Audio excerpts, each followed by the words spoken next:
உங்கள் நேம்? பவித்ரா. பவித்ரா. சரிங்க, நாங்கள் யூடியூப் சேனல்லேருந்து வரோம். இன்றைக்கி வந்து உமன்ஸ் டே. உமன்ஸ் டேயில் யாரை இன்ஸ்பிரேஷனாக வச்சுருக்கிறீங்க? ஒரு 3 பாயிண்ட் சொல்லுங்கள் அவங்கள பற்றி, என்ன நினைக்கிறீங்கன்னு சொல்லுங்கள். ஃபஸ்ட்டு என்னோட அம்மாவை தான் சொல்லுவேன். அவங்க நல்லா போல்டாக இருப்பாங்க. எல்லா உலகத்தில் இருக்க எல்லாத்த மீன் பண்ணினா மம்மிஸ் தான் ரொம்பவுமே கரெக்டாக இருக்காங்க. ஒரு ஃபேமிலியை ரன் பண்ணுறாங்க. எல்லாத்துக்கும் அம்மானா பிடிக்கும்ல? அம்மானா ரொம்ப பிடிக்கும் எல்லாத்துக்கும். அது ஒன்று சொல்லலாம்.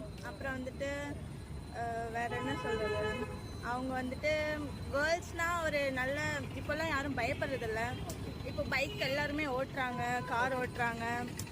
அதை பற்றி இப்போ பஸ்ஸு கூட எல்லாம் ஓட்டிகிட்டு இருக்காங்க.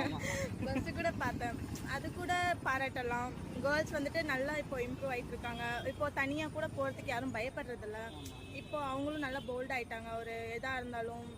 ஸோ சேஃப்டி பற்றி இப்போ இருக்கிற ஜென்ரேஷன் என்ன நினைக்கிறீங்க? வாய்ஸ் கூட எப்படி பார்த்துக்கிறாங்க? பாய்ஸ் வந்துட்டு நல்லா கேர் பண்ணுறாங்க. முன்னாடி விட இப்போ வந்துட்டு பரவாயில்ல. இப்போ வந்துட்டு நல்லா இருக்காங்க.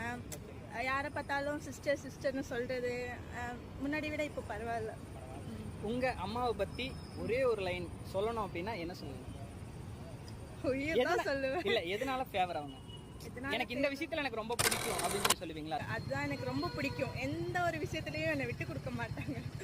அதனால எனக்கு அம்மா எல்லாத்துக்கும் ரொம்ப பிடிக்கும். எல்லாத்துக்கும் தான். நீங்கள்? ஸோ எனக்கு ரொம்ப பிடிக்கும். அம்மானாவே ரொம்ப பிடிக்குங்க. I love my mum. Happy எங்களுக்கு இல்லைங்க, உங்களுக்கு தான்.